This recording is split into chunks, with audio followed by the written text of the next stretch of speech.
What's up, Mike? What's up, boss man? Doing good, doing good. I am going to be right back with you, sir.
Good evening.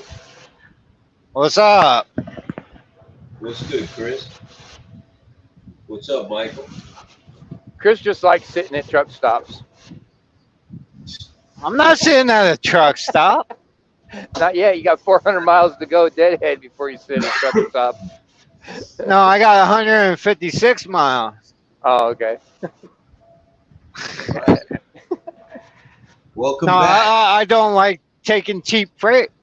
Oh, okay. I don't take cheap freight. How's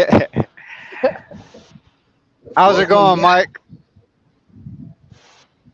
It's going. It's going, brother. It is going. It's good to be back home. It's good to be back at it. Just getting myself back in the swing of things. It was an interesting trip, so glad to be back. What's up with you guys? What you been up to, Mike? Delivering flowers. That's pretty much it. Well, that's something. You making money. That's good. Well, the season ran over because the mums took a while to come in to the season, so they didn't bloom on time this year. So it's supposed to have been over by now, but it was late. So here we are. I got you, brother. I got you. How about you, Chris? Trying to stay busy, trying to make money. He's How not you doing very doing? good at it though. No. So, welcome to the club. Yeah, but I haven't been taking nothing cheap either. I don't take cheap loads. Period. You I'll deadhead out. you guys got to give me a second, all right? I got to let my dogs in. It's raining. I'll be right. All right. I laughing at you, Chris. Always gotta start shit, don't you? Well, you know. I thought you were driving. You can't drive with looking up at the air. I'm gonna have to jump off here for a sec. Oh yeah, going 10-100, huh? Yeah. Right on. Just I'm leave trying all to by get up myself. to. I'm actually not going to Little I'll Rock. talk to Jamie. I'm back. There's Jamie. Hey, Mr. Anderson. What's up? What's good, brother? What's good? What's good? I'll be right back. How you been, Jamie? Oh, I'm all right. I feel accomplished. Can y'all hear me? Yeah. I hear you, brother. Oh, Can you hear us? blocked me today. Yeah, I can hear y'all. The ATA blocked me today. I wonder why.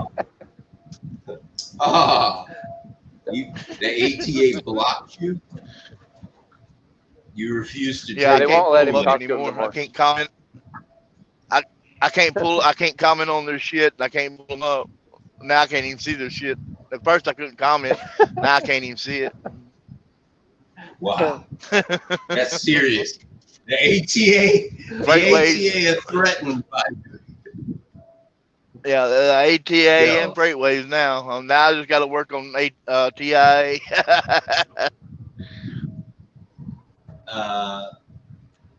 First Shows of they've all, been paying Freightways, attention, huh? Yeah. The ATA. I had some information. Hold on a second. The ATA, American Trucking Association, founded. Get this. Founded in 1933. The ATA, based in Washington. So you scared the shit out of an association that's older than Jesus. Yeah, they don't like me, evidently. I mean, I've been drilling down on them for a while. I guess they thought I just had enough of it. You know what I mean? They put It is one of them pretty- cat scale.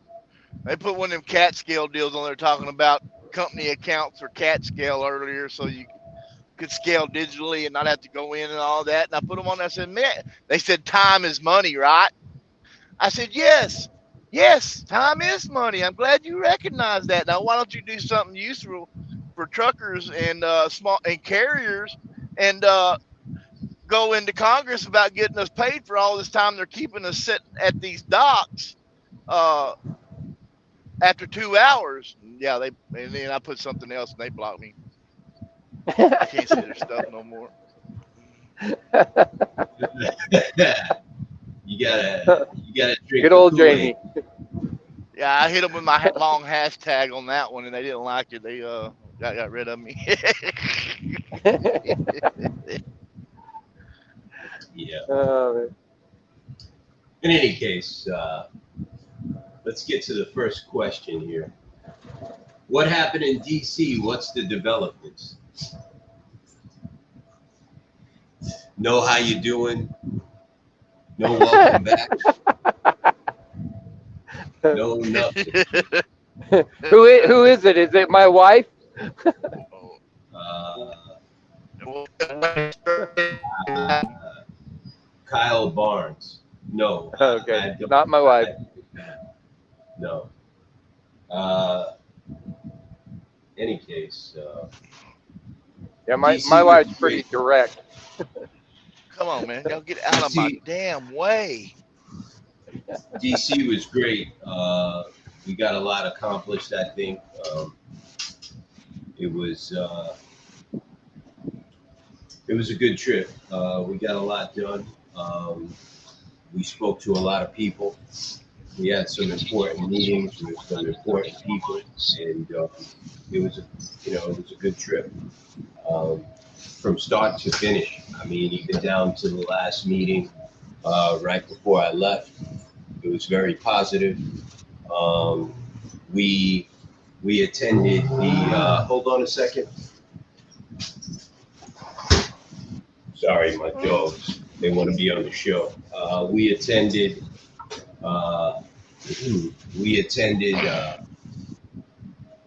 the Transportation Infrastructure Committee hearing in the House for with Pete Buttigieg. That was probably the highlight of the trip. Um, Along with seeing the sights down there. I never actually been to Washington, so it was pretty interesting for me.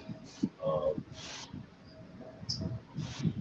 DC was great. I mean, you can't. It was a long trip, and we had a lot of meetings all crammed up on top of each other, and you can't really sum it all up in one show. But there was a lot going on, and we got a lot accomplished. It was very productive, and we got our voices heard. And I don't mean that in a just yeah, we got our voices heard. No, they heard us. They heard us. They know who the National Owner Operators Association is. We made it very clear what we wanted, and we made it very clear that we're not going anywhere. And you know, we just made it clear. And DC is a very nice place. It's a lot of history there. I mean, it's a lot of glitz, a lot of glamour, a lot of marble, a lot of old wood. Um, just a lot of history there. And it is what it is. The National Owner Operators Association has arrived, and we are there. And before I got back to New York,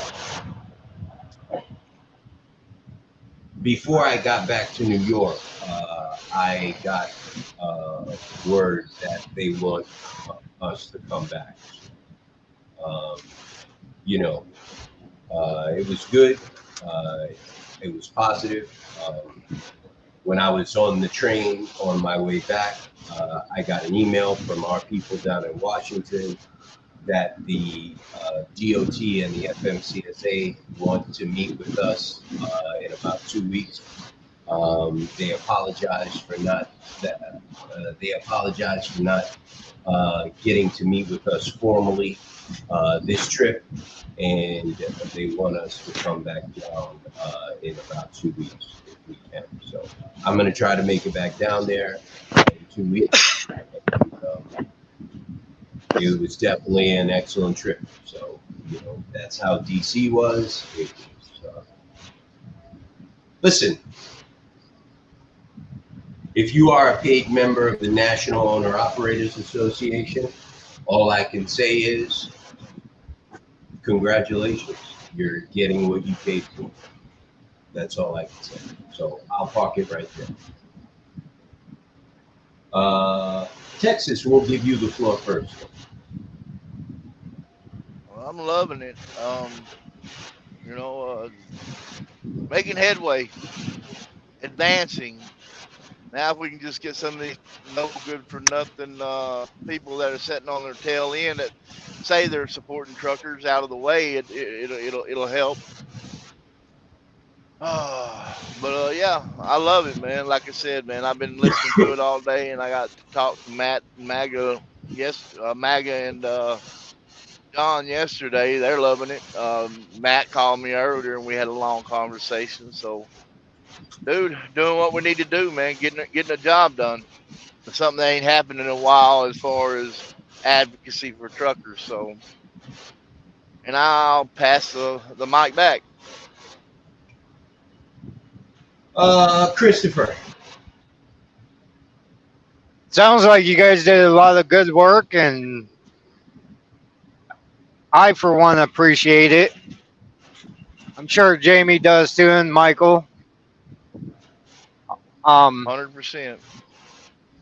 Yeah. We appreciate everything you're doing, Mike. I mean, you're doing a lot of work and hard work, and you're doing a great job at it. I appreciate that, sir. Thank you. Thank you very much. It wasn't just me. Bill McKelvey was there, and he put his Paul Bunyan shoe down. He Start breaking. he let him have it. He did very well. I was very impressed with Bill. He did very well. There was another gentleman there that many people, well, no one knows. He stays on social media, but he's very active in the trucker advocacy world. And he asked to come with us, and I agreed. His name is Nicholas.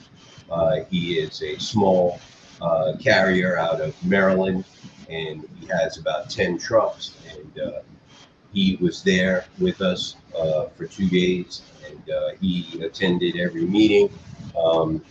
He was also at the hearing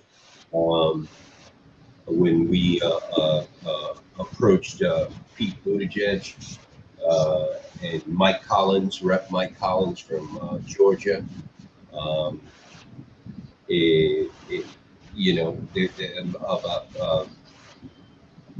John from MAGA Mission was there, and he gave his input on. He was there for every meeting. Hello, Jennifer. He was there for every meeting, and he definitely gave his input. And John was very aggressive, and it was. I don't believe they were ready for us. I don't think they. I don't think that they were ready for us. I don't know how else to put that. I think people go in there and meet with these congressmen and senators and these individuals that run these government departments as if they are in a castle in England and they're meeting the Queen or something like that. And we were just like, whatever. You know what I mean? This is the situation, and this is what we're here to talk about. And, some people talk a little bit more forceful than others. And it is what it is.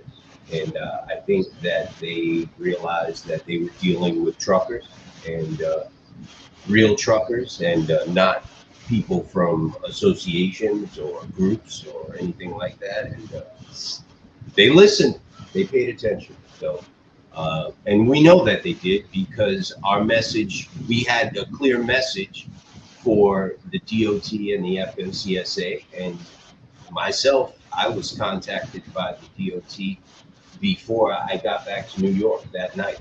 So last night. And I was invited back to meet with them. So I will be doing that in a couple of weeks, and or maybe sooner. And look, all I can say is, and I said this before today, all I can say is I can see a very bright light at the end of a very short tunnel. That's all I can say. Jennifer, you're the new one here. You want to chime in? Yeah, Yep. So, can you hear me? I hear you loud and clear. Okay, perfect. Yep. All right. Um, so, well, congratulations on a great job in Washington. I'm very proud. Thank you. I'm very proud of you and of John and Mac that all went. It's super exciting for all of us. They certainly know who Noah is now. Look out, world! Here we come.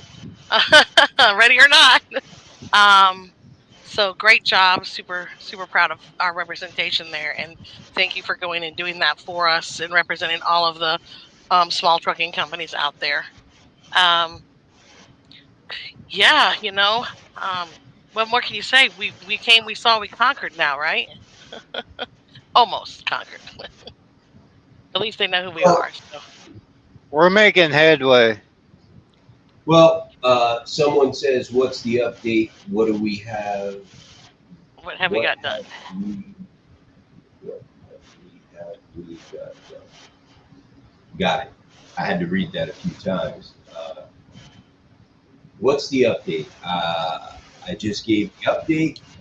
What have we got done? I believe we got a lot done. We've got a lot accomplished. Um, the most important thing I think that we got done was we made sure that the members of Congress and the Senate know exactly who the National Owner Operators Association is. A lot of you don't know that, but I've been interacting with Congress and the Senate, especially the Senate members, for the last pretty much 3 months. I've been meeting with them via Zoom on a weekly basis, but this is the first time they met me face to face. So when you meet someone face to face and you shake their hand and you look in their eyes from across the table, it's a lot different than when you are in the comfort of your office and they are hundreds of miles away in their office. Did you see Roger Wicker? Things, they tend to change when someone's looking across the table from you, and anything can happen at that point, but it's just you and them in a small room with the door closed. So people start to take you a little bit more seriously when you're staring in their face. And that's pretty much how the meetings went. Hey, Mike, did you see Roger Wicker? I did not. There was a very serious hearing going on that, well, they thought it was serious. There's some, I don't know, trying to impeach Biden shit going on there. I don't know. Jim Jordan is running all over the place like a lunatic. Every time I turned around, Jim Jordan was flying past me this way, this way, this way. People running out of some hearing down there. I don't know. Wicker, they're trying to get the defense. They're trying to get the I couldn't find Wicker. Passed. I didn't get a chance to look for Roger Wicker. That's okay. We're going to have a meeting with him via Zoom first. We need to have a very important meeting with Cantwell from Washington State. She is the head of the Transportation Committee, the chairman of the Transportation Committee in the Senate. We already met with her counterpart, Ted Cruz, and that got circulated all over the place down in Washington. So when we meet with Cantwell, that's going to be a big deal. I did not. I just wondered if he was present. Oh yeah, I'm sure he was present. We just didn't get a chance to meet him. So what did we get done? First of all, and most importantly, we got done what we went down there to get done, and that was to get some movement on 49 CFR 371.3. And that was priority number one, and we accomplished that. We managed to corner Pete Buttigieg, and I met him personally, and we had a conversation. Bill had a very long conversation with him, longer than I did. I really didn't feel the need to talk to him longer than I did.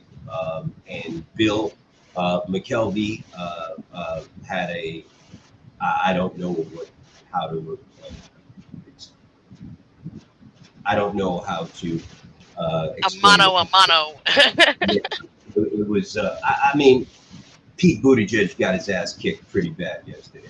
That's what I'll say. Even after the hearing was over, he had a room full of pissed off truckers waiting for him, and we were pretty much blocking every exit that he could possibly try to weasel his way through, and we cornered him, and we had a conversation with him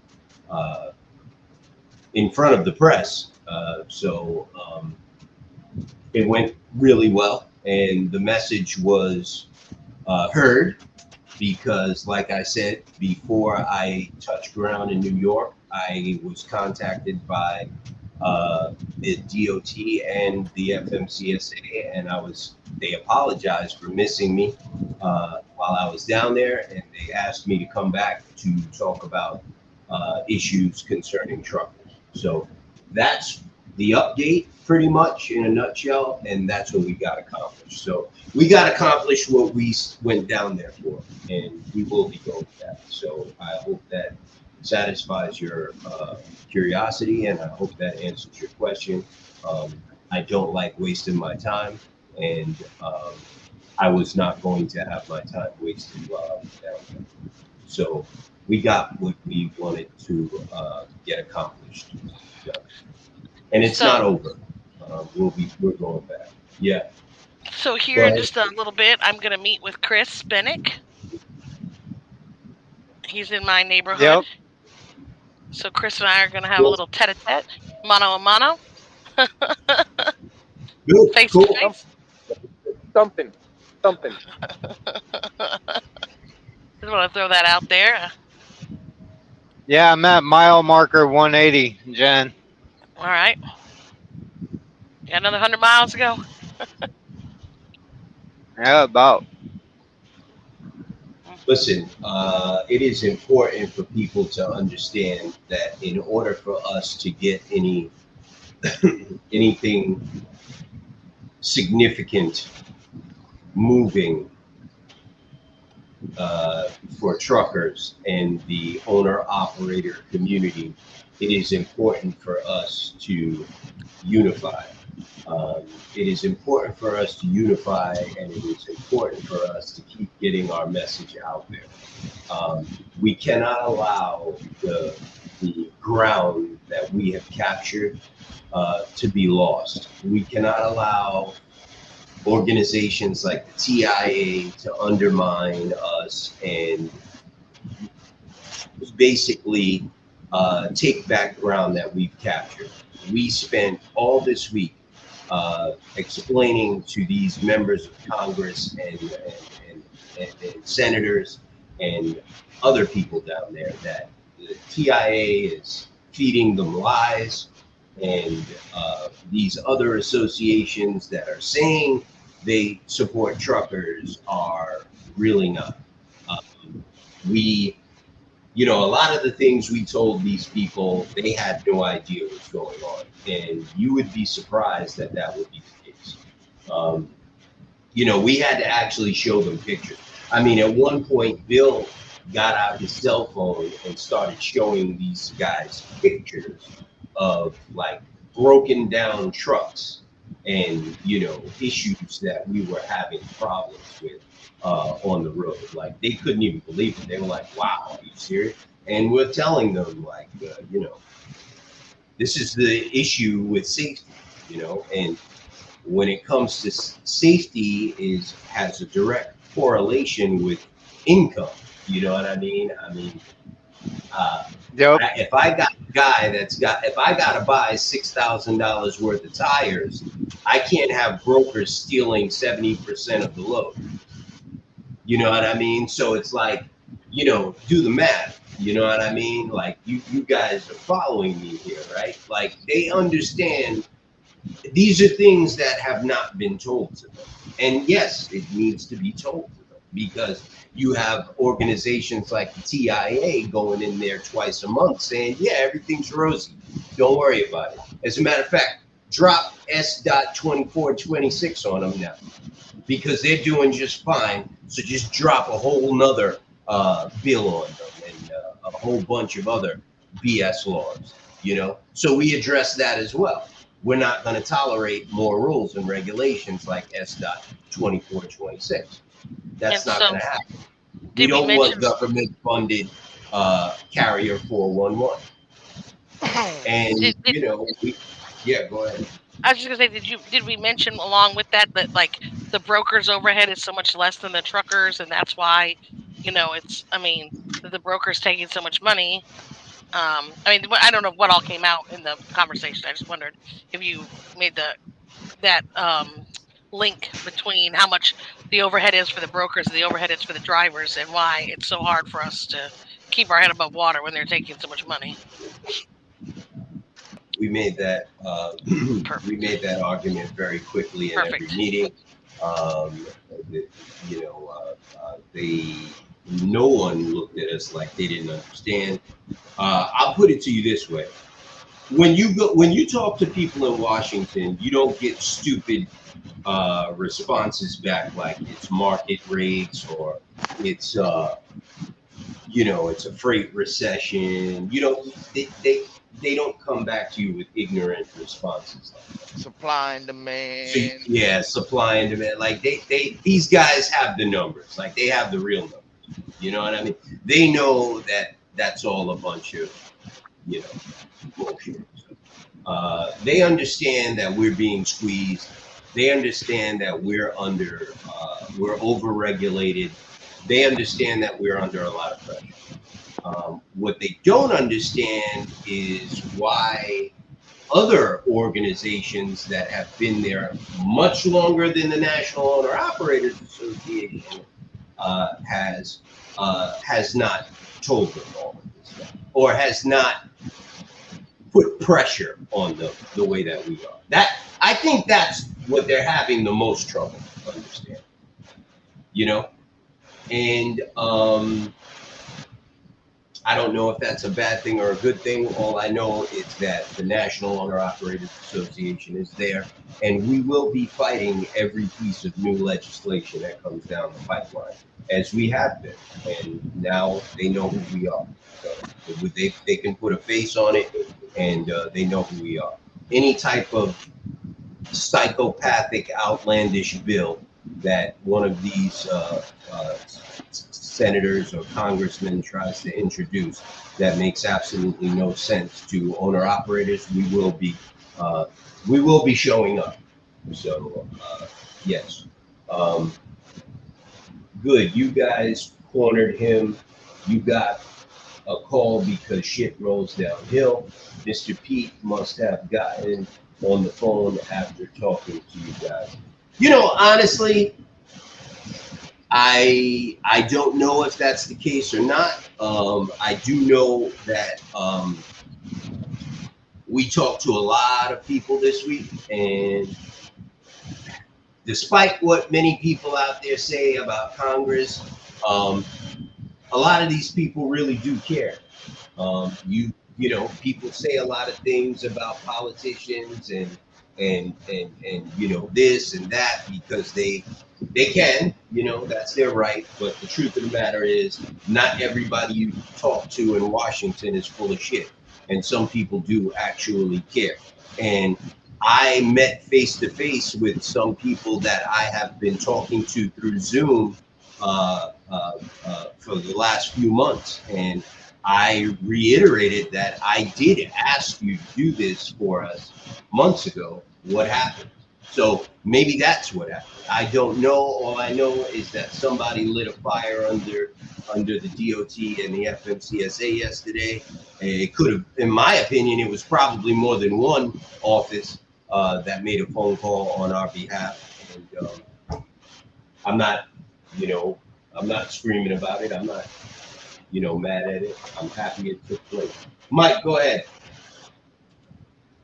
You what? I'm giving you the microphone, sir.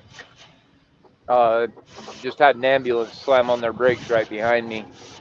All I right, think you a want to deal with that? kid Go ahead, fell off the Chris. bridge or something. So I think you're right, Mike. I think a bunch of different offices actually got a hold of FMCSA and the Department of Transportation and lit a fire, um, which is Listen, exactly what we need. listen. So I've made the decision to respond to this issue, this question that keeps coming up, and I'm going to do that whether people like it or not. I am not concerned with who the resident of the White House is. That's someone else's concern. I would like the person that is going to be occupying that position to care about truckers and other workers in this country. But the bottom line is, we don't live in a time of kings and queens. So who the occupant of the White House is of more of a concern to people like Jim Jordan that want to put on shows for Fox News. And I do not care about the individual that's in the White House. Uh, he doesn't have any, right now, he is of no concern of mine. The individuals that I'm concerned with are in the House and the Senate and the DOT and the FMCSA. That's where the power is, Mike. Yeah, but exactly. I have no, I don't care about Donald Trump. I don't care about Joe Biden. I don't, whatever. So yeah, Hunter Biden. Yeah, okay, great. Yeah, you're right. Mike, you're going to have to move your office to DC. Um, I will tell you, when I got off the train and I saw that shining Capitol dome staring in my face, I was in awe. And that's saying a lot from someone who could look out his window and pretty much see the Empire State Building and New York City. Well, I can't see it anymore from where I am. I'm in the woods, but when I used to live close, I grew up looking at it every day. That's You because know, Amazon moved in. yeah. Yeah, that's what I was They gonna blocked, say. Now you're gonna look out the back window and see Amazon. and I do, literally. And the first night I realized my wife didn't pack my toothpaste, and she didn't pack my charger for my cell phone. So I go down to the hotel lobby and I asked them if they have toothpaste and cell phones, and they were like, cell phone chargers, and they were like, well, we got toothpaste, but we don't have cell phone chargers. He said, you can check the gas station across the street. So I said, okay, cool. It was only like around midnight. So I said, all right, it's safe. Yes, I'm from New York. What's the worst that could happen to me? Someone stick a gun in my face and, big deal. So I got to have some toothpaste and a phone charger, right? So I went, and that definitely was not a good idea, bro. DC is a very dangerous place at night. There is, I've never seen so many homeless people walking the streets. They're just everywhere. And I had no idea. Every 5 steps, someone had their hand in my face asking me for money, Yep. asking me for kind of help. I felt like I was in an episode of The Walking Dead. They're just like zombies walking the streets at night, for a better way. I don't know of a better way to put it. It's a very dangerous place at night, and it's not a place where I think I could raise kids. I have 2 small children, and I could never raise them in a place like that. So I can't move to DC. The good news is we do have an office in DC. So I could use that office whenever I guess I need to. we already have an office in DC. So, Matt, me, John, Nick, they were all there. That's where we met every day. And it's across the street from all of the House, the Senate, and the Supreme. It's right around the corner from the Supreme Court. It's right there. So we could use that office pretty much at any time. But I could never move to DC, which is a shame because it's an amazing place, man. It's just an amazing place. It makes you. We went one night. We went to me and Marlon. We went sightseeing after dinner, and we went to the Washington Monument. We went to the Lincoln Memorial, the Vietnam War Memorial, and the Korean War Memorial.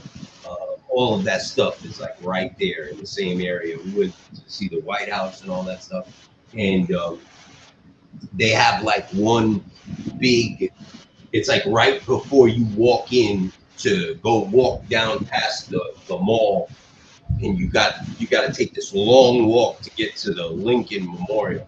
Right at the edge of that pond, there's this huge like circular monument. It's huge, and it looks like a crown. And on every point, there's the name of the state: New York, New Jersey, Wisconsin, all of that. Like it goes all the way around. And they have these there's water in the middle and sprinklers. And you're looking at that huge monument with all those states. And you look around, you look on your right, and there's the White House. You look in front of you, there's the Lincoln Memorial. You look on this side of you, and there's the Vietnam War Memorial. On this side is the Korean War Memorial. In front of you is this big lake, the mall. And you're standing there, and you're saying to yourself, I'm so proud I'm American. Bro. I love my country. So is that, Mike, is that pond the one that in Forrest Gump that Yes, Genie sir. come Yeah, waving yeah. across? Yeah, that's Where they it. had the Million Man March? Marlon Yeah, but was they actually playing, reversed it. yeah, Marlon was playing with the ducks at the pond. They got a whole bunch of ducks in it. You know what I mean? And, you're looking at that and you're saying to yourself, like, I'm glad my passport is blue, and I'm so proud to be an American, And, behind you, you look behind you, and there's the Washington Monument standing there. And, it was just an experience, man, and it was a great time. And, the next day, we went into we had about maybe 6 or 7 meetings lined up. It was a pretty heavy day. We actually had to split up in groups at some point, and because some of the meetings were running long, and we were fired up, man. We was like we were like a football team that just came out at halftime. Coach just fired us up for the second half, bro. We was like, nah, you know what I mean? You're gonna hear me. You know what I mean? And they heard us. Wow. That's all I can say. Jennifer, you're quiet. Go ahead. So I had an interesting situation today where one of our NOAA members called me up and he said, so look, I hauled this load down here. It was $600 from City of Industry to Ontario, California. And he says, but when I got there, the receiver said, well, this load was delivered yesterday. You need to take it back to the shipper. And I said, great. So you need a new rate con, okay? Because trucks don't move without rate cons. He says, you're right. I do need to get a new rate con. And he says, because they wanted me to just get this load and they were going to issue me a Tonyu. I said, but a Tonyu is a truck order not used, and they used you. So they need to pay you the $600 to drive it down here. And if they want you to take it back, you're still loaded. It's the same number of miles. It's $600 to take it back. I mean, it's that easy. So he was like, okay. So I just had an inkling about this load. I said, send me the paperwork. So he sends me the paperwork. Well, the BOL says it's going from California to New York. But the rate con says it's going from California to California. and I see it has a lead broker on it. I see it has another carrier on it, and I was like, "Whoa, timeout!" Meanwhile, he's already emailing this guy, and the guy's like, "LOL, just bring me the freight." Haha, you're not whatever. I was like, "Nope, nope." I jumped in. I was like, "No, that's not how this is gonna work. Trucks don't move without rate cons, and you need to pay in both directions, or my next call is to, the FMCSA and the DOT for the double brokering, and I'm calling your insurance company too." And so he was like, "Well, I just deliver it. Then once you get it delivered, we'll talk about payment." I was like, "Nope, you rolled the dice too many times. Your time is up, and I'm not entertaining any more emails from you." So then I just went straight to I called there was a number for the receiver with an extension, and I called there, and she was like, "Oh no, no, no, no, it definitely needs to go to New York." It's pea protein, not PEE, but PEA protein, just to be clear, to make some vitamin supplements, $100,000 worth of this stuff. Was a full truckload of 26 pallets. And they were freaking out because this pea protein wasn't going to make it there. And I let them know that we secured the load, that we still had it. And they were like, "Oh my gosh!" The lead broker was like, "Thank you a million times over." And he's like, "Would your carrier like to take it to New York? I usually pay $5,600 to $5,800, but I'd be willing to put some more on it, since he, saved my client all this money and yada yada yada." And I was like, "Well, I'll get him on the phone." So they're working that stuff out right now, how they're going to deal with that. And he's also going to pay him the $600 for the line haul to bring it down and secure it on his yard. So, Jennifer, yep. I'm going to cut you off right here. Mm-hmm. You and John, you guys' names came up quite a bit in some of these meetings. Simon wants to race. Okay, we'll race. Oh, look at that. You lose. A lot of these congressmen and senators were not aware that we were fighting Carrier 411 and a lot of these brokers on our own, especially the Carrier 411 issues. That came up in Congressman Ted Budd's when we met with Ted Budd. I just wanted to let you know that a lot of these people were very shocked that we were able to fight these Carrier 411 reports without the help of any type of legal team or lawyers or any type of government agencies. They understood what we were doing, and they were very impressed by it, that we created this entire advocacy division for truckers to fight these unjust Carrier 411 reports and to collect money from shady brokers all across the country on behalf of truckers. They were very impressed with that. And that's why they, especially Ted Budd's office, they were very interested in SDOT 2426. There was a few people in his office that were actually remembered the demonstration in 2020. They were talking about that, and they actually suggested we do it again. We got a lot of support from them in their office. So I just wanted to get that out there. That's good, and thank you for letting me know that. Sometimes we think we're just over here wordsmithing for the fun of it, I guess. But we're quick to call out the bad brokers, so I wanted to say that priority one. We are the first association of its kind that does this. There are, of course, everyone knows companies out there that does corporate debt collection, but we are the first association under one banner, under one roof, that combined all of these departments under one roof and does it all for members. We are unique, and we are very proud of that, and they were aware, and they are very impressed as well that we were able to do this. And your name came up, and John's name came up as well. Thank you. So, just want to let you know that. And, I appreciate the great work that you do, and Thank thank you. you for that. Sometimes they really just don't know. They aren't aware at all. They depend on input they receive. If no one tells them, then of course, how would they know, right? I'm Right. super proud of you guys. Thank you very much. You're 100% right, and that's what you just said is exactly. It's that simple. It's exactly what TIA is banking on. It's exactly what OIDA, TIA, ATA. That's exactly what they're banking on. They love it when you just shut up. They love it. And, as long as you're willing to do that, they know that their chances of getting what they want is very, very good.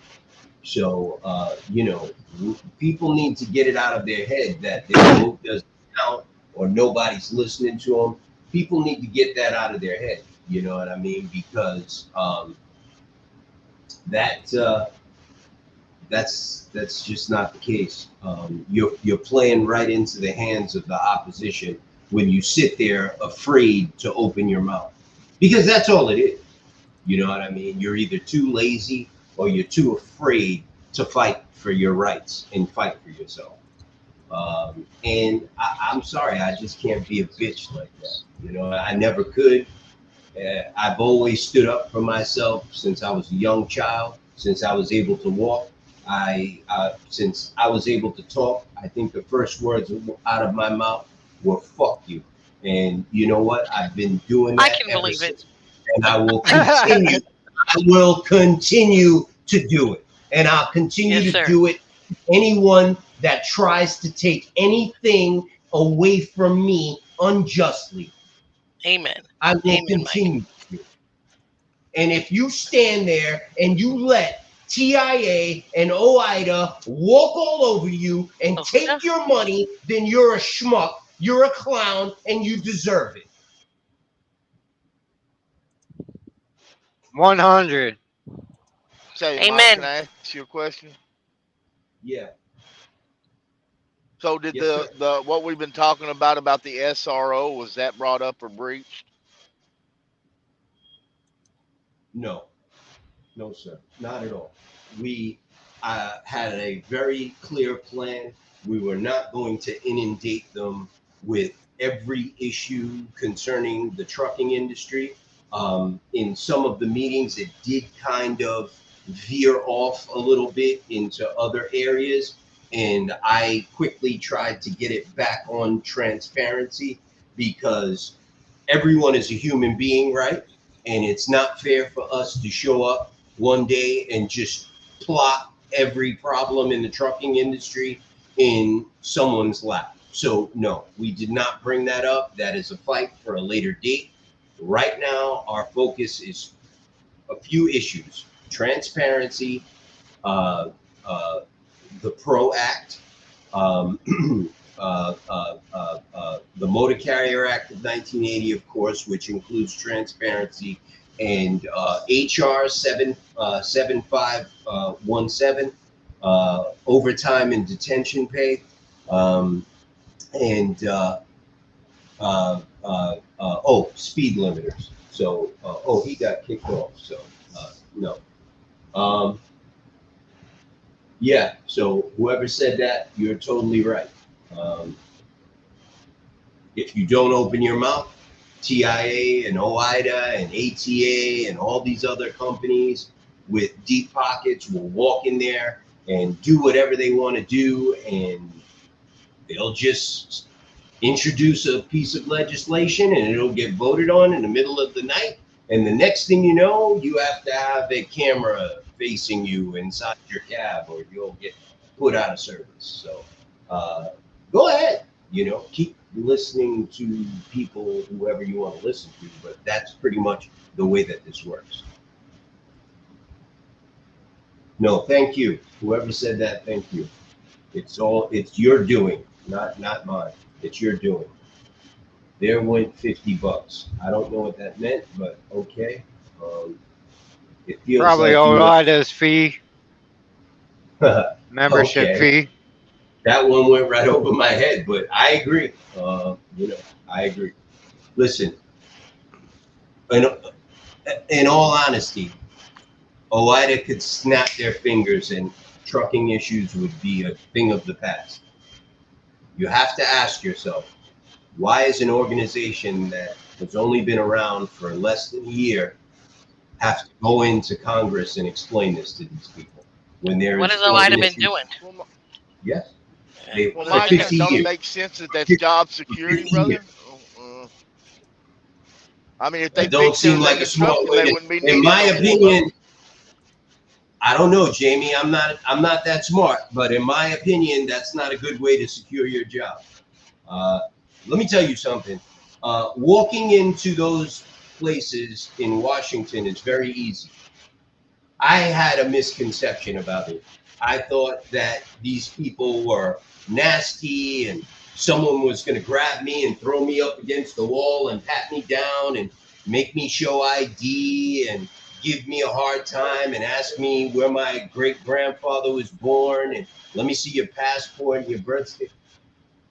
They said, come this way, put your medal in this box, walk through this scanner. Okay, you're fine. Enjoy Washington. That was the end of it. And it is that easy to go in there and see your congressman or your senator and tell them everything that you are concerned with. So I don't understand why OIDA has not been able to get anything done in Washington, and TIA has been able to get stuff done. I don't understand. So, It feels like TIA is just leading OIDA around by the nose, like like OIDA's just snipping along behind them instead of actually standing up for the people they're supposed to be representing. They definitely have more influence than Yeah, OIDA. OIDA's following them around like a little puppy dog. So someone says it I mean, feels like like you went back in maybe time. Go ahead, Mike. maybe it is that the TIA might be feeding the puppy dog. I don't know. Yeah, Well, that maybe. was, Exactly, that exactly what I just said. That was my exact point, Mike. You actually got it. we'll have There that might be some conversation money one day. switching hands there. It feels like you went back in time. Yeah, I guess. Washington is a funny place. I've never been there before, so I don't know how it would feel like I went back in time. I don't know. I guess. I really do suggest anyone look. No, I didn't do anything anyone else out there or any one of you guys couldn't have done. You're American. And even if you're not, you have the right to walk in there, just like anyone else.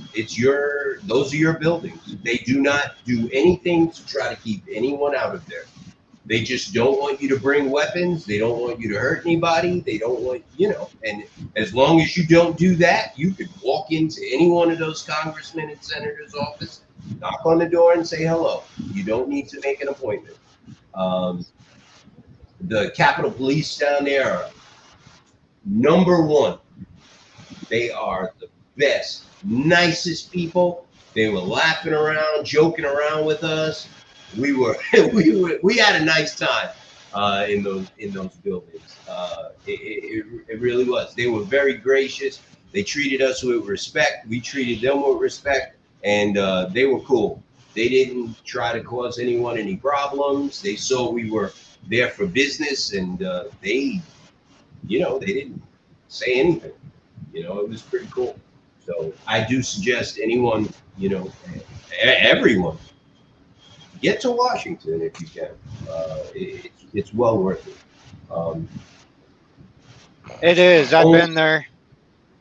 yeah, Everybody should homeless- go check it out.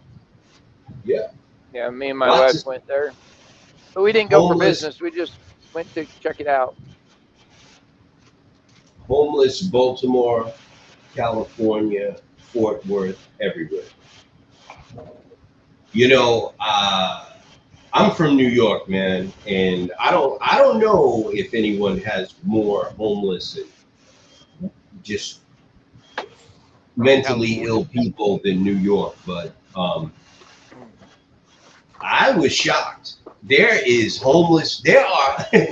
We saw a guy walking in his underwear right in front of the Supreme, right in front of the Supreme Court. Like he was in his underwear. It said BDD right here, or maybe Hanes right here, butt naked, pretty much, just in his underwear, walking right in front of the Supreme Court. He must have just got out of bed. I was like, okay, it's time to go home. Like I seen enough. You know what I mean? And like there is Do you a see very high amount of crazy people and homeless people in Washington D.C. And I live in New York. Like you would think nothing would surprise me here. I don't see people walking around with their asses hanging out, especially not in front of courthouses or anything like. This guy, we were standing right in front of the Supreme Court. And he just waltzed right by in his underwear. Nothing on. No shirt, no hat, no pants, no shoes. Just underwear, man. And a backpack. Don't forget the backpack. That's why he didn't get indecent exposure, because he had a backpack. Yeah, I'll tell you, I totally disagree, Kyle. I believe we are great. I believe we're the greatest country in the world, and I believe we are great. I cannot agree with that comment. We are great. I do not watch the news. I don't let the news dictate what I believe and don't believe. That's another problem. The news media is all over that place. When I got off the train, and this is a very true story, when I got off the train in Washington from New York, the first hand I shook was Wolf Blitzer from CNN. He was on my train coming in from New York, and he was standing right in front of me. And I said, "Hey, how you doing, Wolf What the hell Blitzer? happened to this thing? My name is Mike Boston. Nice to meet you." And the media is all over Washington, and it's very weird because there's a ton of media there, but you rarely see them talking to anyone. Like they just come up with these stories out of their ass, man. I don't understand. It's just, this is all just like, just weird. Like that's why I say, if you get the chance, get down to Washington, and you will get an eye-opening experience. I don't mean just going to the Washington Monument and stuff like that.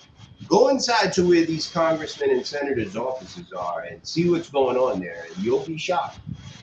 I definitely was. You know, the media. You have to be careful with what you watch on the news, and it doesn't matter what news outlet you're watching; they're all the same. It's all fake news. Believe what your own eyes and your ears are telling you.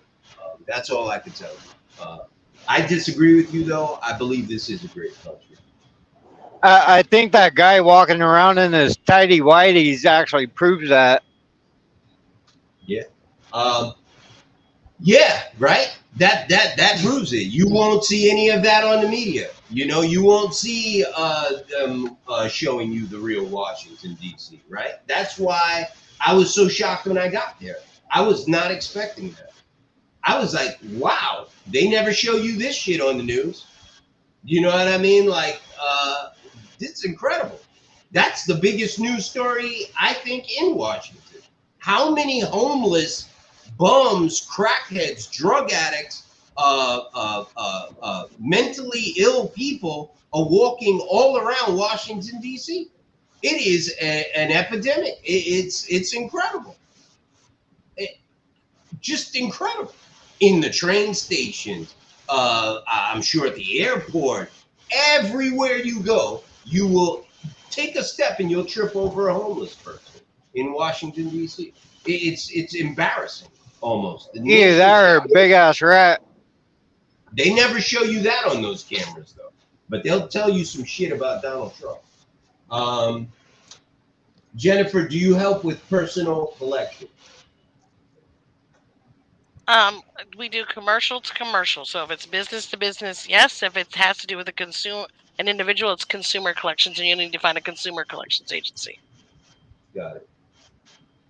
It didn't used to be like that there. It's become a hellhole since BLM riots. Once again, I find that hard to believe. I grew Where up in you the at, 80s. Jennifer?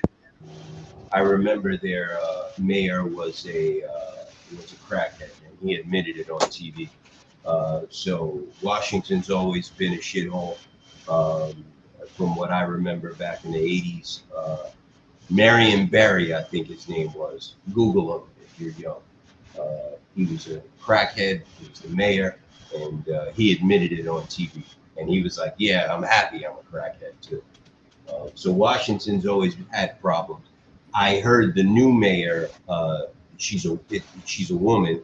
I heard she's trying to clean the place up, and you know, I guess like everyone else, she's just trying and doing the best she can. Go shopping with alligator on a leash. Yeah, you're probably right. I didn't think about that. If I did move to Washington, I brought these two dinosaurs with me, I probably wouldn't have problems around my house. I'm sure if you spent more days there, you'd see them pooping on the streets in broad daylight. There's no consequences anymore. You're probably right. That's another thing. There's very little police presence outside of all of the attractions of Washington. When you go outside, there's very little police presence. So the people just basically run everything. You know what I mean? Like, no, you rarely see. It was weird. That was weird too. Like, you rarely see a police car with lights flashing in Washington, which is weird. I thought. Yeah, I thought that was weird too. Right. I was down Go there. ahead. So did you see the big rats? They're like the size of a possum. Funny story. We were having lunch yesterday at this burger joint behind the Supreme Court, and I was sitting down, and Nick was sitting on my left, and Bill was sitting in front of me, and we were all eating. And these two fuckers were quiet, and I was like, I thought something was off, so I asked them, "Why are you so?" I'm standing there eating, I'm stuffing my face, and I asked them both, "What's the problem? Why are you so quiet?" And Nick says, "Look under the table," and I looked under the table, and there was a fucking rat right next to my right foot. He crawled out from underneath the leg of the table, and it was a fucking rat. But no one jumped. I didn't jump. Nick was like, just don't freak out. Just look under the table. And I looked under the table, and there was a rat there. And he didn't freak out. It was like normal. You know what I mean? Like, everybody was just continuing to eat, minding their business. Like, rats in Washington is a normal thing, I guess. So I didn't spaz out. I threw him a French fry, and he took it and ran. You know what I mean? No, I didn't speculate about it. I'm from New York. Lots they're of huge rats though. in That's what DC. surprised me. How big they were. What link are you looking for? John. He's like, throw out the link. I'm like, what link are you looking for? Okay, 1 second, bro. John was with us yesterday, so I'm sorry. John was with us the entire week. John from Mega Mission. So he's coming in, I think. Um, so yeah, it was a very Marlon. productive. Yeah, Marlon. Go ahead, Mike. You want to chime in? Oh no, I'm just going to tell people, if you think it's over, it's not. We now need to double down and start getting those, letters up there to Congress so that they know that Mike's not just full of shit. He's done the groundwork. Now get off your butts. Nothing is over. Nothing. Nothing is over. It's just starting. There's no reason to think that we won anything. All we did was manage to get the ear of the people we need to get the ear of. We did not win anything. The fight is just beginning. So we need people to, participate. Get louder. Yeah, exactly, more than ever. So, And, Mike, let that's me ask pretty you a much- question. Yeah. So, I've talked to pretty much everybody that was there. I've talked to you. I've talked to John. I've talked to Mac. And I've been listening on Spaces and on here. And so, would I be correct to say that the problem that we're having may not actually be the people we thought's been responsible for it? It's just the fact that they're not getting good information or getting disinformation or misinformation from the other associations and organizations that's supposed to represent us out here. Yeah, I think that's still the same thing. The problem that we're having are the people that we are going after, and yes, So we've been out here screaming we got problems, and telling UIDA and everybody we got problems, but they're not taking that shit to Washington. They're just going up there and dabbling around with bullshit. Now, yes. they're having lunch with TIA. Well, I'm not going to They're doing assume he's asking a serious question, and I'm not going to say something like that because I don't know that's a fact for a fact. So I'm not going to say that. He's asking. Well, I mean, everybody I've talked to that was there. You are correct. Mike, everybody I've talked to that was there has said the same thing, that they was literally seemed surprised, seemed like they didn't know the information that they was getting from us, that it was new to them. A lot of it. Yes. That is correct.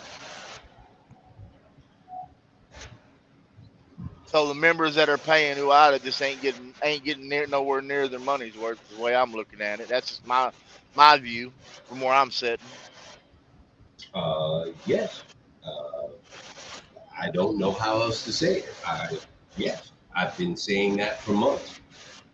I've been talking to these people in Zoom meetings. The only thing different here was I met them face to face. Yes. Well, it's a lot different, Mike, when you're looking somebody eye to eye, face to face, and you can go back and forth and just message or whatever. You know what I mean? A whole different ball game when you can take in the demeanor and somebody's reactions versus, Jamie, I wish you would have came.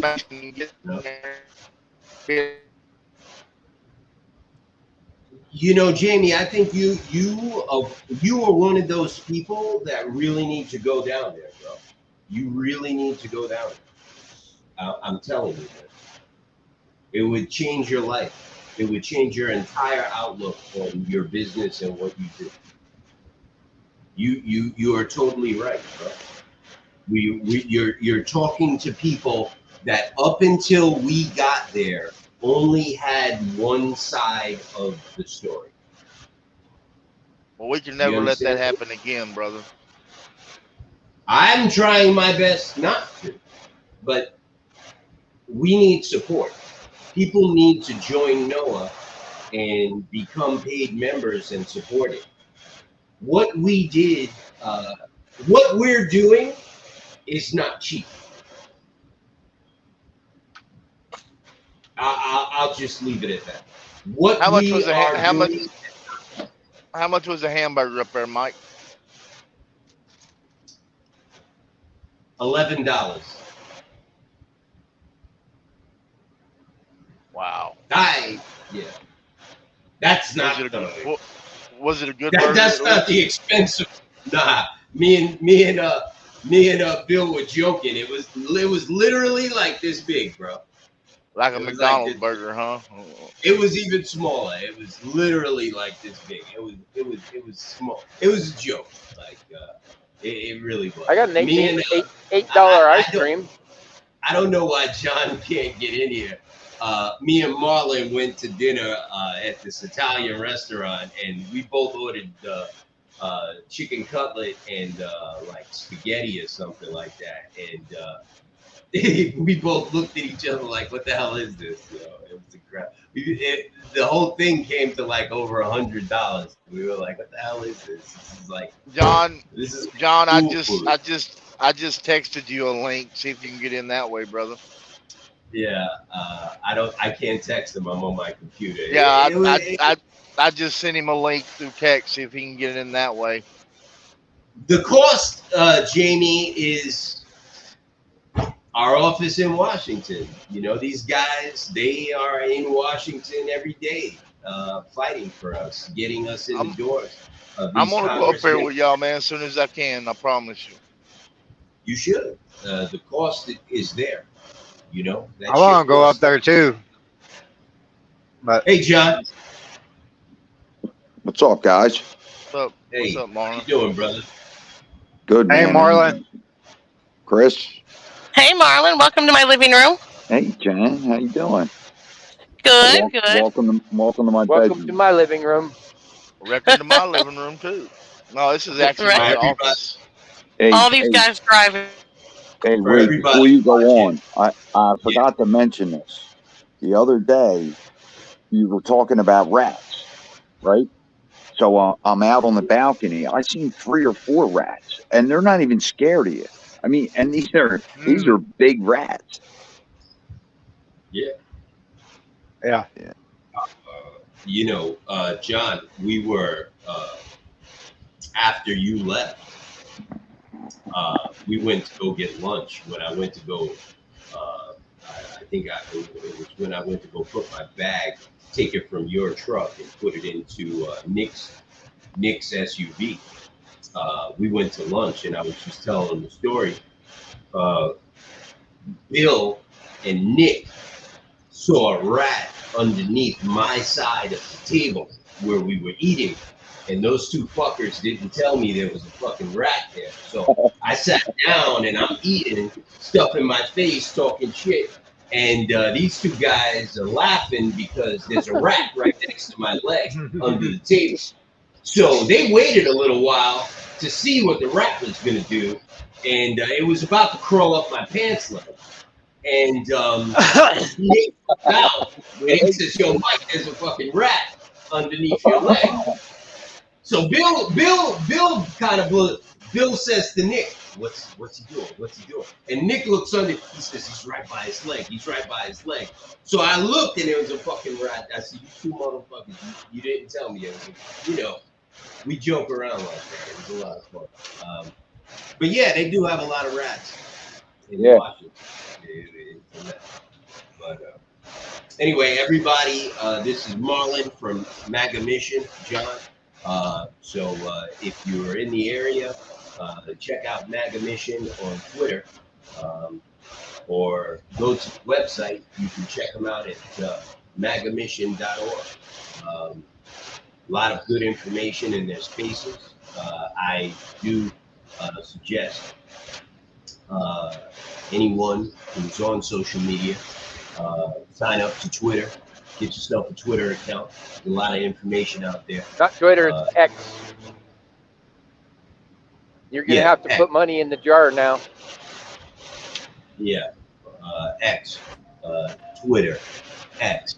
Sign up to X and open an account and check out MAGA Mission. You can also check them out at magamission.org. You should have a Twitter account anyway. You shouldn't just be on Facebook. You should be on all social media platforms with good information on all social media platforms. John, since you're the newcomer, I'll give you the floor. Anything you want to talk about? Anything coming Yeah, up?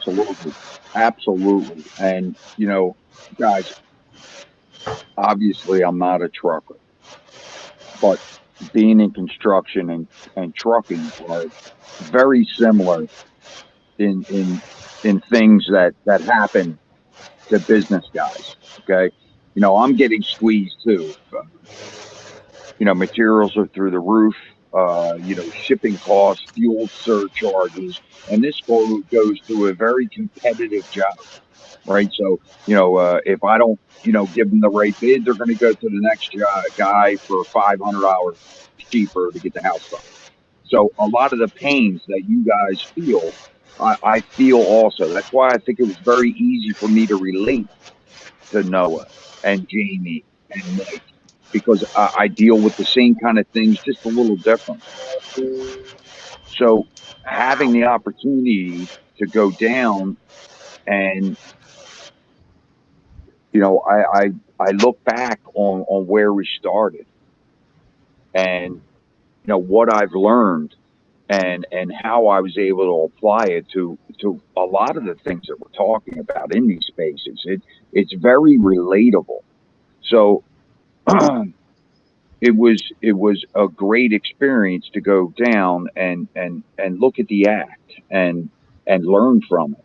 I think that was probably the most fulfilling thing, and actually the most shocking thing was that when we were explaining and putting these things out to these people, these staffers, we were educating them.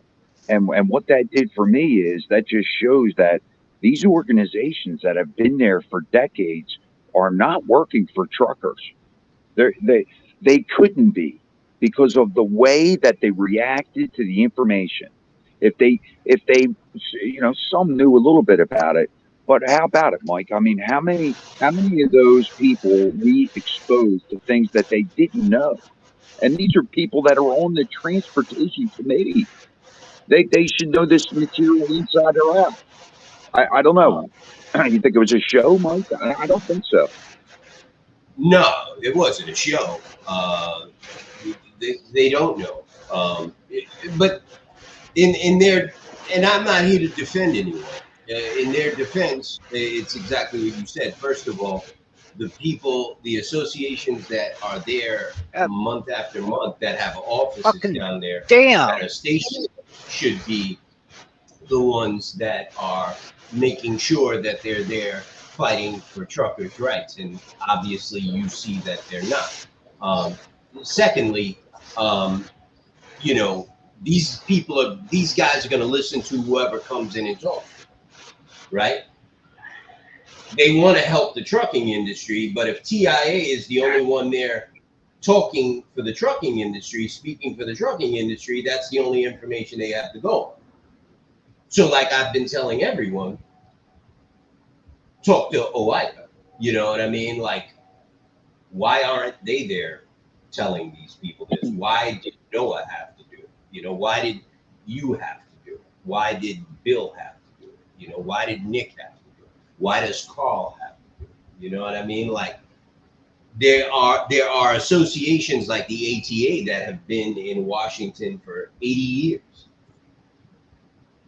Why does an association that's been in business for less than a year have to go and tell them that? You know, why do you have to? You understand? Why does MAGA Mission have to go and say, hey, you know, these guys are being tracked electronically against their will? That's against the law. In order for them to make money, they have to agree to be tracked. An invasion of their privacy. Absolutely. Stripping your rights. 100%. Why did you have to tell? Was that Capito?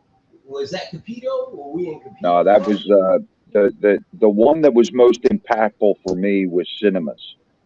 Cinema. That was Kristen Cinema, the legal guy. Yes. And he agreed. He agreed. He was 100%. like, yeah, that is. Yeah. He said, listen, you guys have a lot of legal Precedence. here. He said he was very honest. I liked him too because I did. He said, listen, that right there is not against the law. You know what I mean? He said that's wrong, but it's not against the law. But all this stuff, this transparency and this, that, all that stuff is illegal. Yeah, you got a fight right there, and we're gonna look into it. As a matter of fact, I think it was probably him that contacted the DOT and the FMC. I personally think it was him. That's what I think. But, Did you get to use the line that we're working for the cartel, Mike? I did not. You know, it's funny. Someone just asked me that, Marlon. Right now, Miss, you know this woman. You know her and love her. Remember her? I can't see it. What is it? That is Forever Trump. Oh, yes. She came back. I saw it. And after that night, I threw her a text. Maybe it helped her realize that, all these issues are the same issue. That maybe she realized, like, whoa. If we want to do these other things, this is one of the biggest tentacles. So, I mean, if you can't see it as an American that all these things are linked, you must have your head buried in the sand. And then being exposed to committees, we were recognized when we walked in that committee, that committee meeting where Buttigieg was. It was divine, honestly. To have us walk in there at that moment and be sitting in the back of that committee meeting and watch the chairman of that committee tear his little ass out the door. It was kind of satisfying for me, I can tell you that. So that was the chair, Chris Collins. We were able to pull him aside and get in his ear. Did Mike say that he saw Jim Jordan in the hallway? Did he say that to you? Yeah, I told him. Yeah. What I don't think I told him was how we got Mike Collins to come down to speak to us. I didn't tell them that it was you who actually made eye contact and gave him the finger, like, come over here, meet us over here. And he was like, yeah, okay, over here? Yeah, all right. And he came down and he met with us. I didn't tell them that it was you that actually told them to come down and meet with us. And he did. I was actually shocked. I thought it was funny because as soon as he came down to talk to us, the first thing out of his mouth was, you guys truckers? And we were like, yeah. And he said, my MC numbers. He spat out his MC number. Like, he knows his MC number by heart. I personally don't know my MC number by heart, but he spat out his MC. He was, my MC numbers, blah, blah, blah, blah, blah. And then he looked over at Pete Buttigieg, and I thought he was going to spit a lungie on him or something, man. He was waiting for Pete Buttigieg to turn around and look at him so he could just drop his notepad and say, what, you want some more, off camera? I'll kick your ass all over this room. You know what I mean? And Pete Buttigieg did not turn around. No. He did not even blink. He did not turn around. Pete Buttigieg is a very small man. He did not turn around. I looked at that interview again today, and I thought it was funny. I was especially looking at everybody in the room, all of the other staffers and Congress people in the room when he was yelling at Pete Buttigieg. And I noticed something yet today that I didn't notice when we were in the room. They were holding their mouths. They were like covering their mouths and looking down. They were laughing too. Oh, yeah. You know what I mean? If you look at the video, you'll see like the Secret Service people on the side. They were like, oh my God. C-SPAN. Did you see C-SPAN? Yeah. They were everybody laughing.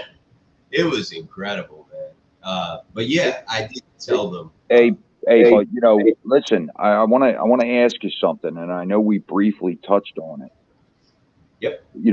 The problem with Collins is we got to make sure that he's not talking out both sides of his mouth, right? So there's rumblings out there that, he had a little bit different tone the last couple of months, and it sounds like he changed his tune. So Weeks. yeah. So that's what everybody's got to be wary of, right? You have to realize that maybe you've been projecting it longer than and they realize that some heat's coming down and they better be talking the right way. That's I don't know. You'll understand when you see the evolution of what he does. He's a politician. Yeah. John. So I guess I need to take ATA off of my hashtags and share list and put Mr. Collins on there. Yeah. That was Sam Graves. Sam Graves. He's the chairman of that committee. Send me a list of them, Mike, and I'll add them to it. Absolutely. Marlon, ATA blocked me today, brother. They canceled me. But they don't want nothing to do with you anyway. Sam Graves, honestly, I'll be honest with you. All the shit that you're saying to them, they're using against us. OIDA, when you say things to them, they figure out ways to make it work in their favor. We had a long conversation about the information that we're putting out there as a group, because these associations are using it to make it their platform. And we decided to be careful on what we put out from now on, because they are using that information. It's kind of like how everyone jumped on when you started talking about how there's no driver shortage and showing proof, and everyone jumped on it. Freight Waves, OIDA, then they all ganged up on Freight Waves and ATA. Freight Waves and OIDA ganged up on ATA. It's like, weren't we saying that? You know what I mean? And me and Bill were talking about that as well. Like, they don't have an original thought. So it's like we decided to stop putting a lot of things out there where they can see it, because they're basically taking it and making it theirs. You know what I mean? Trying to look like champions, And, but again, Mike, they already showed their hand. They showed their hand to us when the staffers uneducated. It was easy to see. It was easy for you to see, John. It was easy for you to see. And it was easy for Bill to see. And it was easy for Nick to see. And it was easy for me and our people down there to see it, because we've been seeing it for months. But the trucking community has not seen what you saw. They have not seen them look at you. Really? What? They're taking how much out of the load? You guys got to sign what? That's illegal. The trucking community does not know that these congressmen and senators don't know all of this stuff.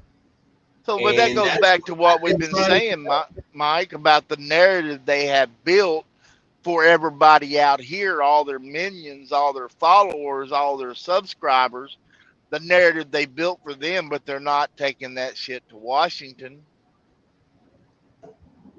Yes, you're exactly right. And I've been saying it, like, the trucking community has been taken for a ride, and by organizations like OIDA and ATA and TIA. Well, these are the organizations that are representing you in Washington, and they do not have your best interest at heart. You need to stop fighting NOAA. We're trying, you know what I mean? But I can only be called a motherfucker so many times. You know what I mean? I don't know what else to do. You know what I mean? Yeah, but it was clear. It was clear that OIDA is not doing any the advocacy that you need. It's obvious. Clear to you. It's obvious in the evidence. Yo, I can put an email on the screen right now of somebody calling me a piece of shit. Yeah, Alive. they're too concerned with selling insurance and just keeping their members happy so they can sell them insurance. It was clear That's to my you, take. John. It's not clear to everyone else. So, you know, it's a tough, I don't know. You know, We'll it's have- Mike. You know, when we, I'd really like to lobby, or say lobby. I'd really like to be standing in some of these truck stops and actually give these guys some of that information. And you know, the truckers that I do talk to, they say, oh yeah, I'm a rider, and you know, they've done nothing. So they do have a reputation that they're not servicing the truckers now. So how do they keep their membership? How are they holding these guys in there only through an insurance mechanism? John, you want to because laugh? name? because of The the name? narrative they're because Some of no, them it's are because of the narrative they're pushing through Landline magazine. John, some of them are lifetime members. They paid lifetime membership upfront. What's that number? What's that number? If you don't... No fucking clue. Can you imagine? No. It's $50. Lifetime membership $50 to a every life. 2 weeks. So you $100 a month? And yo, $50 every 2 years. No, he's talking about the lifetime membership, Mike. ADD. Oh hell, I didn't even know they had one. lifetime. That was the only option they were giving me when I was trying to find somebody that could give me what the hell is it called? Workman's comp, because you can't get workman's comp in the state of Utah as a truck driver, and you can't get workman's comp voucher to override it so that you can get comprehensive something or another, whatever. And I had to have that for a job that I was applying for, and I spent 2 weeks and about 30 phone calls to the state of Utah trying to figure out how the hell I was going to get this Mike, override. you know what they do in Congress when the congressman goes over his time limit? They tell him to shut up, your time's up. No, they never say shut up. They say Oh, no. submit the rest of your question in writing, and we'll get back to you in the proper amount of time. We appreciate your story. John, you made John fall out. Okay, well, He let just- me get on that. Hold on. No. I'm Yo. here. I'll be right there. I got 1 second. Chris. Looks like John's camera fell out. Oh, wait a minute. Chris. I didn't even put Chris up. Yeah. Chris, you there? Sorry, What's up? bro. I had you wait. Yeah. You didn't hear that. No, you're good. so- I had some internet issues. Down here. Jamie, go ahead, brother. You got the mic. Oh no, I'm good, brother. I'm just riding. I'm just saying, man, that you know, we've been breaking their narrative, but you know, we've been mostly working on ATA and TIA, but it seems like we're breaking UIDAs too. You know what I mean? That sucks. It needs, you know, not really. It's great. It needs to be done because the only way to. Well, yeah, I understand what you're saying, but I'm talking about it sucks on the level that they're supposed to be, and always have been considered to be representatives of us, small truckers and small carriers, and to find out that it's all built just like FreightWaves, Sonar, DAT. It's all a house of cards, man. Lie, dude. I was just saying about the same. It is, and it's nothing more or I- less than. Go ahead, Chris. So, what about SBTC? Were they Nah, even brought up? SPCC is cool. Me and Because- James, we talk. Sir, me and James talk every Yeah, day. I know, and Matter of fact, I'm that's gonna why I cut you was off. asking. James sent a letter to your congressman 2 days ago. Do you know that? Yeah, I was going to bring that up too. He sent a letter. I to didn't your- know he sent. I didn't know he sent one to my congressman, but Sent a I letter to appreciate your- it. And And he asked me to follow up with your congressman, and I'm going to do that on Monday. that's what I wanted to talk to you about, Mike. So the senator's office actually got a hold of me, And what the happened? DC office. Okay. And so they want to talk to you. Well, that's probably Uh, because he's reached out to them. Well, the DC office called me on this past Monday, and I told them that, I told them that you were going to be down there this week. They either got a hold of me on Monday or last Friday. But I attached the I attached you on the email that I sent him because he gave me a direct email. Yeah. Finally Yeah. got a direct email to. Yeah. Well, So I'm going back down there in about 2 weeks. I'm going to try to get down there before the California Truck Show. So I will meet with your congressman. Is that the senator or the no, that's the senator. Crapo? That's Crapo. Even Okay. I don't recommend calling them Crapple in front of them. I got to hear it's fine joking around, but yeah, His name it's Crapo. I made an Yeah. honest mistake. I'm not smiling or laughing. His name is Crapo, not Crapo. Okay. Crapo. Listen, brother, my name Yeah. is Boston. Don't joke about people's names. Like, I got a funny name. So his name is Crapo. All right. I Yes. got it. So That's how it's pronounced, is Crapo. I will make arrangements to meet with him when I'm down there in 2 weeks. Okay? Yeah, not a problem. That's all I wanted to touch base on with you earlier. You should have called me when I was down there, bro. I didn't know. I would have definitely swung by his office. I didn't know you had made contact with him. We were probably, I don't know if he was in the building we were in. We were in the building with Ted Budd. Mitch McConnell was down the hall. There's a few other people. The senator from Pennsylvania, I forget his name. He was. How was Bud's staff? Say that again. How was Senator Bud's staff? Receptive? That's what I didn't make it. That was actually one of the best ones, man. They Really? were cool. Wow. They were there. You know why I like them? They were there in 2020 when they did the protest out there on the street. Mike, are you there? What's up? Yeah.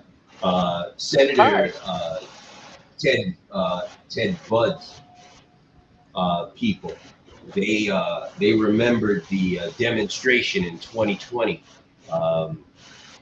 out there by the White House, and they were talking about that, and they were very impressed by it. They were like, "You guys should do that again." They were. We got a lot of positive feedback from them.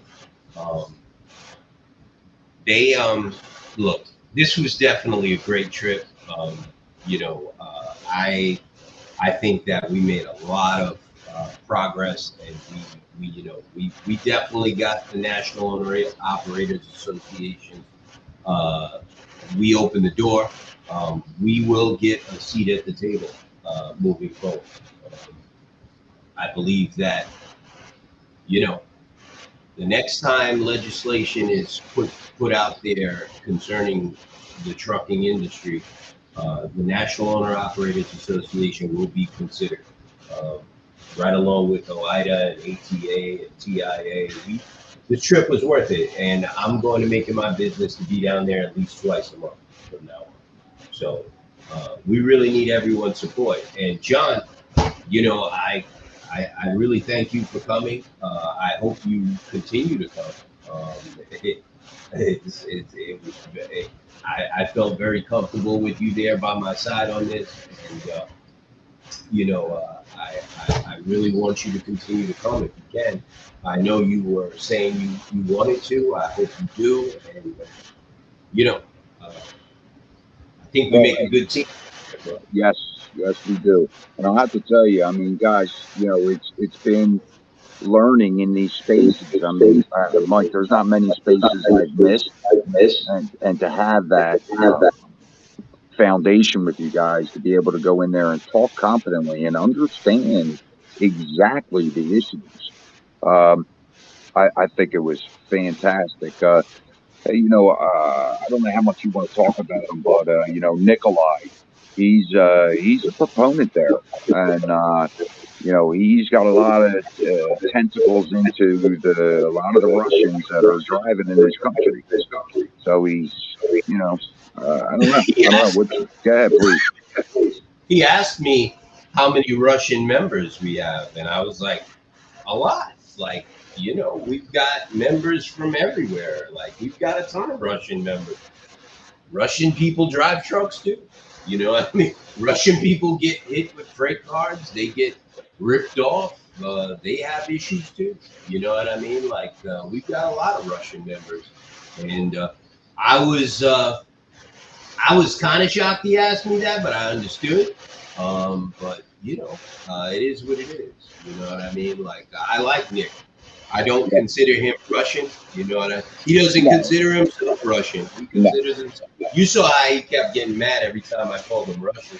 You know what I mean? He considers himself American. Like, Russian. Well, Mac was calling him his Russian driver. Yeah, he was like, yeah, what are you talking about? You know what I mean? And we're all brothers, man. It don't matter. Like, it's not even about trucking, man. Like, that's why I like when you come. And I want you to continue to come, because it's important for these congressmen and senators to understand that this is not just a trucking issue. This is you got to listen to the people who sent you here issue. It doesn't matter if it's trucking. It doesn't matter if it's wind farms. It doesn't matter if it's roads. It doesn't matter if it's parents being able to make decisions for their children concerning school without the school being involved or the government being. It doesn't matter. It's about them having to listen to the people that sent them there. And that's what I want to see. I want them sitting there with their notepads and their pens, paying attention to you state your case and make your complaint, and them listening and addressing it. And I'm happy with the trip. Like I said, before my feet touched New York, I got an email from our people down there that the DOT and the FMCSA want us to come back, and they apologize for not being able to meet us while we were down there, and they want to schedule a meeting with me to come back in 2 weeks. Mike, I'd like to be in that meeting, to be honest with you.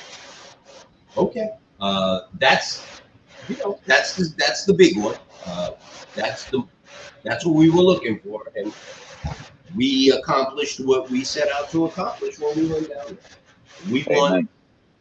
We want to speak to the people that are going to make the decision on transparency. We want a date on when that decision is going to be made, and we want it made as soon as possible. And that's that. And don't schedule it between the 6th and the 14th. Well, I have the California Truck Show, and I promised everyone I was going to be there. Hopefully, I can get down there before that. I don't want to not show up to the California Truck Show. That doesn't mean Noah's not going to be there. That just means I won't. Everyone else will be there. I probably will be down in Washington again, but we'll see.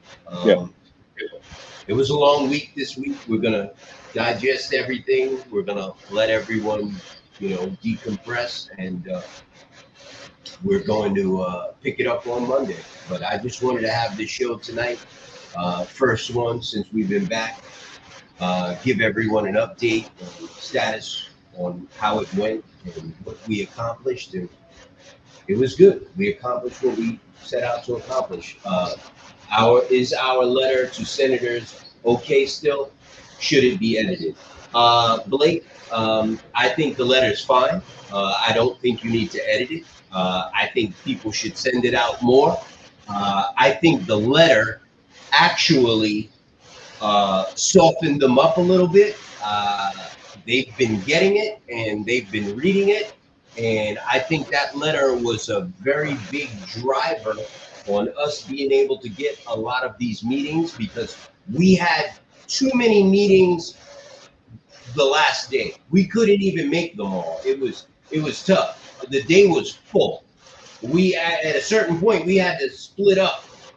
Carl had to run, and we missed the meeting with what's his name, and Carl had to take that meeting by himself because there was no way for us to make it. So I think that letter was excellent, and I think we need to keep circulating it, and we need to get it out more, because I can guarantee you that letter was a big driver on us being able to schedule the amount of meetings that we got while we were down there. And they wanted us to stay longer, but I just couldn't. I had to come back home because my wife left for Canada. Today, she's going to be back on Monday, and after this is her last time leaving the country for the rest of the year. So now I'm free and I can stay as long as I need to from now on. So yeah, that letter was perfect. You don't need to change it. Go ahead, Mike. I'm just laughing, man. It's funny. Well, Free. Can I jump in there? Please. I have Yes. Go ahead, John. something that's a little. So we were in Caputo's office, representative from West Virginia, and Capito, sorry, and hey, I did tell Nate Kane and Derek Evans that we were in their office, and what's that? I laughed. Yeah, so Chris Rose has pulled out for Senate. So, but we still, need to make sure that Nate Kane and Derek Evans get voted in there.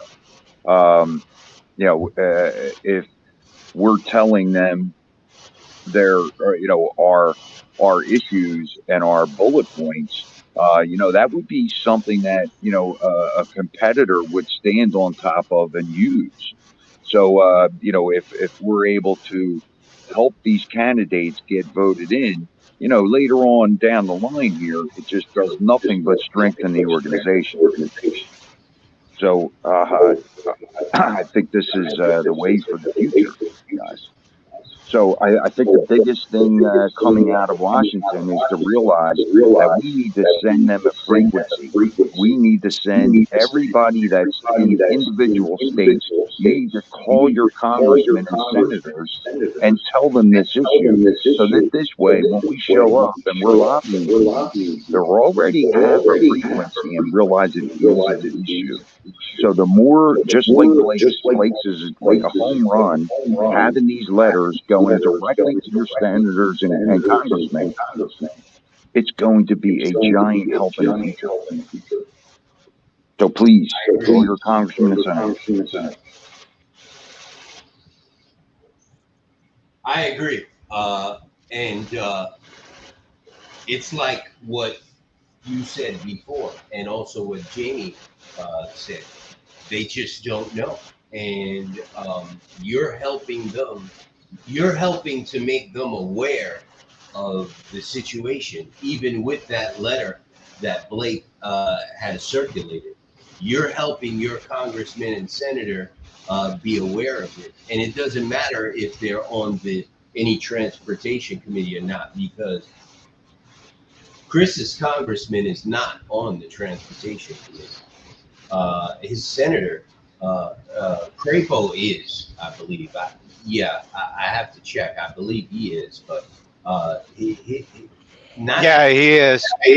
yeah, not every your congressman is not, but he was instrumental in getting us in touch with Rainbow, right? Yeah, Yeah, yeah, he was. he was. That He even letter, said that he was going to He reach was out to going the to reach out office to in the DC. We're getting a bad echo. listen, this is not hard at all, man. You don't need OIDA, you don't need ATA, you don't need TI, you don't need any of this. Is not hard, man.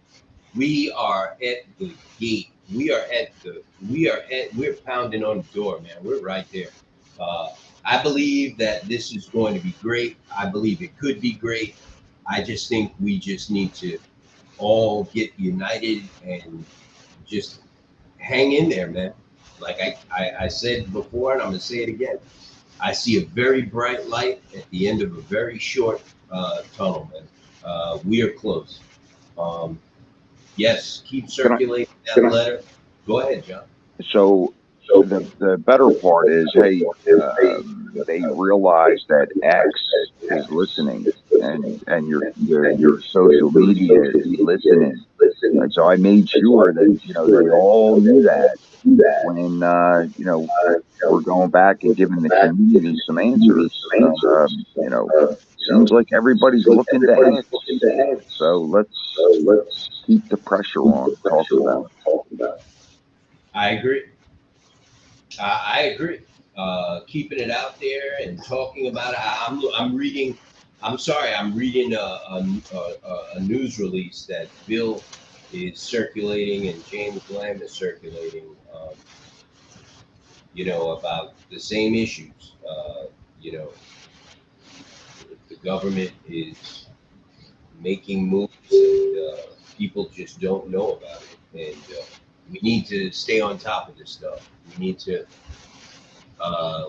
definitely keep getting the word out there, because as long as we are in the dark, they're going to continue to try to do what they want to do.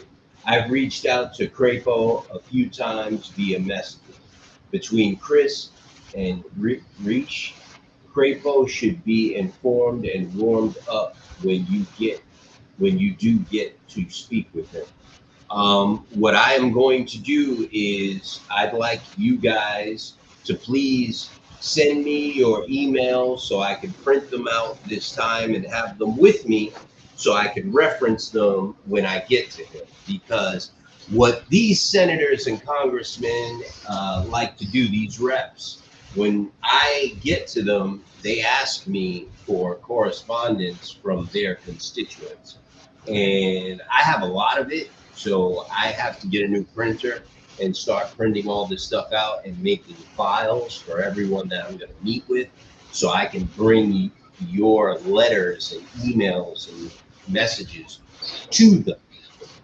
So if you can get me that stuff, I'd appreciate it, and make sure you tell me who they are so I can make that file, and I will hand deliver it to your congressman and senator. When I get down there. And that is very important. If someone, it's very important, no problem. That way they know exactly who you are. And when you speak to them again, they know exactly who you are. It's important for them to know you're not going anywhere. Well, that also goes back to providing the frequency, right, Mike? This is what we're talking about. So even people on Facebook are listening right now. If you call your congressman and senator and tell them about NOAA and TNNOA, they're already going to know when Mike contacts the office. They're going to realize that, wow, you know what? These guys are serious. They put this out there. We need them. You can't throw every issue at them right off the bat. You have to condition them, just like they conditioned us, right? We just need to send that little sign that we're there, here we come, and then they're ready for it. And then we can be impactful. John, I believe Collins knew we were in the building. when we did arrive into that hearing. I think that he knew we were in the building. Um, I think he was prepared, or he was hoping that Mhm. we would show up at that hearing so he could rip Buttigieg up while we were there. He was very willing when you called him to ask him to come down. I thought it was very weird how he was so willing to come down, not knowing who we were or what we were about. He was just like, it was like he did like one of those rock star dives into the crowd with everyone on. He was like, yeah, I'm on and he just came down and met with us and started talking to us and shaking. I really do think he knew we were there. And look, I don't. Maybe he just misses the trucker community, Mike. Yeah, look, I was just about to say that, Jamie. I'm on the same page. I'm not. Hey, if he's gonna support us, hey, I love the guy. I was concerned because I saw the hearing last week, the autonomous truck hearing, and he did not sound like he was supporting truckers, man. I was. You got to go back and look at that YouTube hearing. He had a very different tune last week than he had yesterday. He was like, "Oh, it's technology, and we can't be afraid of technology, and it's coming. There's nothing we can do." Blah blah blah. Like he was like siding with it, and I was like, okay, this guy is a problem. You know what I mean? And I was very surprised, like you were, John, to hear him do what he did to Pete Buttigieg yesterday. I was shocked. Mike, it's funny because Carl made those appointments and they knew that those other people on that committee knew that we were there. Of course, he knew we were in the room. Of course. That lady's assistant was waiting at the door when we walked up. Did you see that? The one that the congressman that was on, she was actually speaking when we walked up, and her assistant was waiting at the door of the conference room when we walked up. I didn't even know who she was. And then she handed Bill her card. And I was like, there's no way this is all a coincidence. I don't believe in coincidences like that. Now that we're able to sit back and digest it, it couldn't have been. It was not a coincidence, bro. No. That was. The heck? But maybe he changed his tune on technology because they lost their jet. Yeah, did they ever find that plane? I know they found the black pilot. He landed in somebody's backyard, but did they find that plane?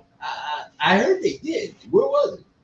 I don't know. I was going to Google it and see where that plane did eventually turn up, but I didn't get a chance to. Well, you know what? We've been on for 2 hours, man, and I got my kids upstairs. I got to see what they're doing. I mean, you guys are welcome to stay on, but I got to jump off because I got to go put my kids to sleep. But if you guys want to stay on and keep on with the show, you can. Other than that, I could just shut it down if you guys are done. Yeah, I got to bounce myself. So. But see y'all tomorrow. Man. Yeah, they found. Hasta la bye. Thanks for having us. Say that again, Mike. I said hasta la bye. Thanks for having us. Yeah, man. We got to have a short show tonight because I don't have my babysitter here. She's taking the weekend off. She's in your babysitter's gonna have you sleeping on the couch. You keep on calling her babysitter. She ain't. So let me ask you a question. So I can say whatever I want. These are recorded, bro. Just remember that. Go ahead, Jamie. Jamie Anderson's trying to speak. So what do you want to do? Do you want me to back off of putting the information out there? Is that what you were saying, or what? No, man. You don't got to back off of nothing, Jamie. No way. Put the Yeah. hammer down, dude. Yeah, man, do what you want. I'm just telling you the situation. Come on, breaker one. Well, I mean, I think it's a good I'm giving thing. you my, hey, Jamie, I'm giving you my debrief. You use that information any way you feel necessary. You the president.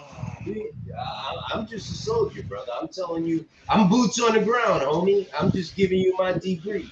You use Well, that. I think it's pretty cool that their narrative is changing. You know what I mean? And we got them going at each other on it. You know what I mean? That's what I mean, dude. It shows where we've been. Jamie, they fighting to keep a narrative going that they are champions for owner operators. That's what they're doing. They're using their social media platforms, their news platforms to keep that narrative going that they are for owner operators and independent truckers. That they're fighting in Washington for us. They are not. You can ask John, he was there. Oh, I You know. could ask Bill, he was there. You could ask Nick, you could ask, they are not. We were talking to people that what we were saying to them was the first time they ever heard it. Chinese, dude. You could ask John.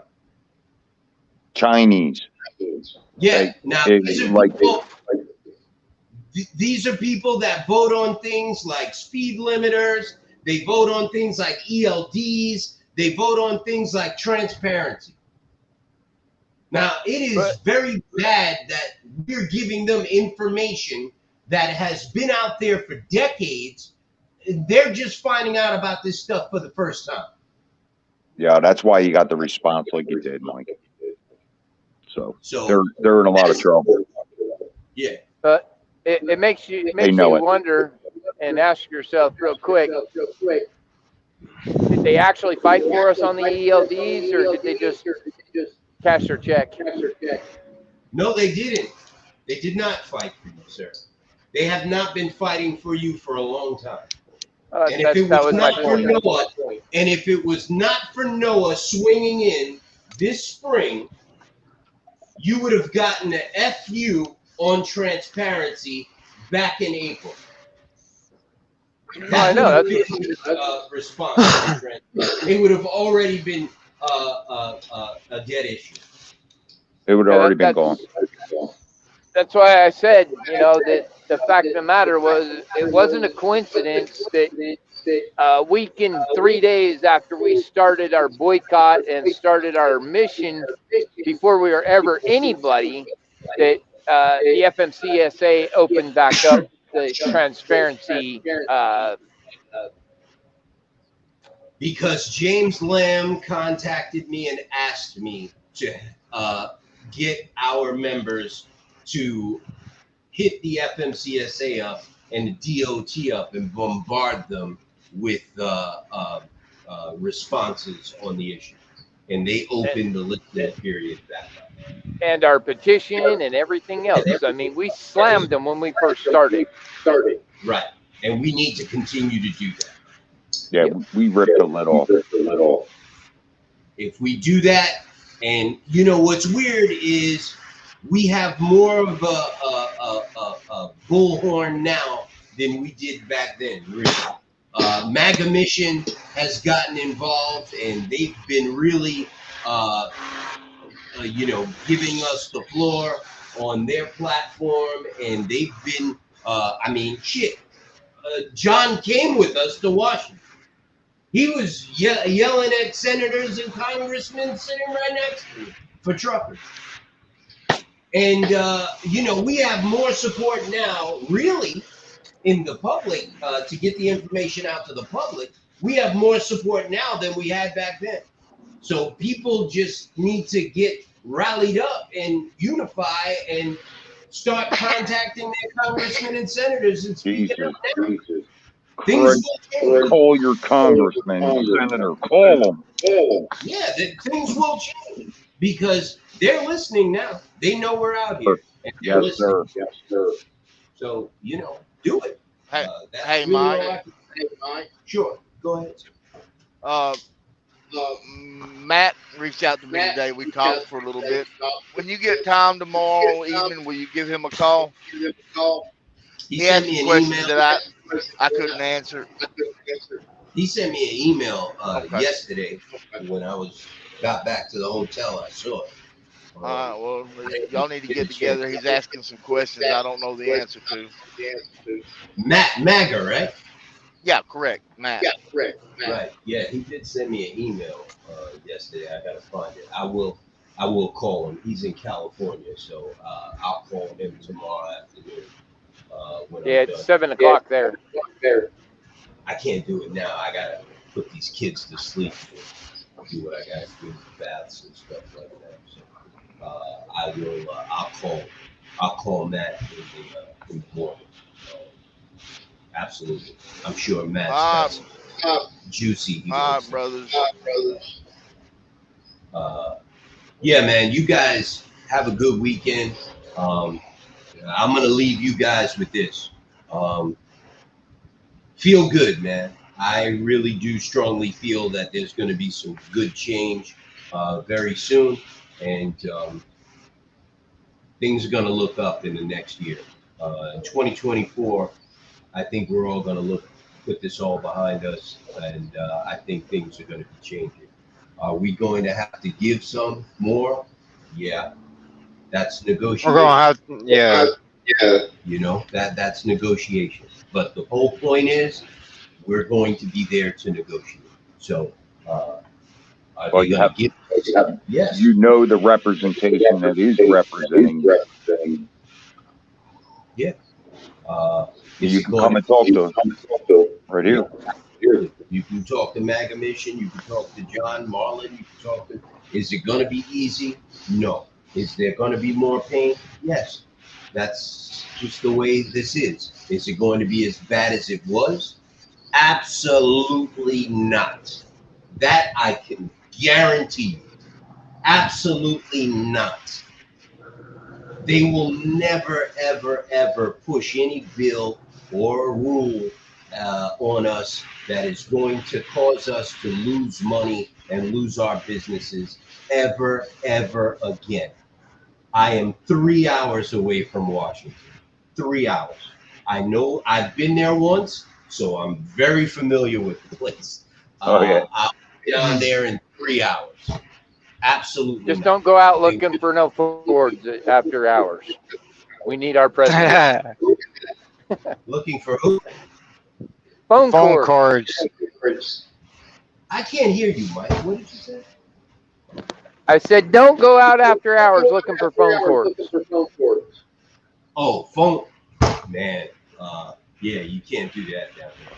I got to remember to bring my phone charger. I don't want to be caught in Washington, D.C. after 10 p.m. No one. Go take After care of your 10. kids, bro. Yeah. All right, fellas. Not John, Good night. See you, Mike.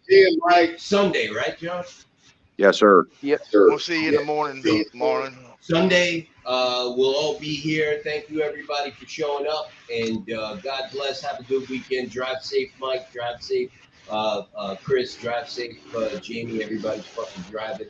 And you guys have a good weekend. I'll call Matt tomorrow afternoon, Jamie. All right? Hey, I'm just happy to be driving. I actually put in 70 hours this week. Okay. Well, you coming? Oh, you reset already, right? Yeah, I've already reset. I'm driving still. Wow. All right. Hey, he's got a space at 1 o'clock. Call him before 1. 1 o'clock our time? Yes. Okay, I'll be there. Yeah, but call him before that because he won't be able to answer until later. Will do. I'll All try right, to brother. call him. Thanks. All right, good night, See you, y'all. man. All right, I'll see Night. you. Thanks. Later. Jamie. Good night. Thanks, Mike. Ed McMahon, thank you. You killed Ed McMahon. What'd you say, This Mike? is Mike. I said you killed Ed McMahon. This is Mike. Yeah, I killed him. He's waiting for Jennifer. I think they're meeting up. They have a conference. Right on. Mike, if you need me, call me. Outside of that, I'll speak to you on Monday, brother. Right on. We'll see you in the room tomorrow. Tell Sorry, Alzheimer's. Jesse. Tell Jesse I said hello. Yeah, I got to get her phone fixed so she can get on it. Well, get that done and tell her I said hello in the meantime. Okay? Alrighty. Drive safe, brother. Yep. You have a good night. You too, man. Later. Well, thank you everyone for being here. It's been a long week. I hope I made everybody proud, and we will continue on with our mission. Thank you. Have a good weekend. See you all on Twitter on Sunday, if you're there. If not, speak to you on Monday, or we'll see you on Twitter on Tuesday at 11 a.m. Have a great weekend. Bye-bye.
Yeah.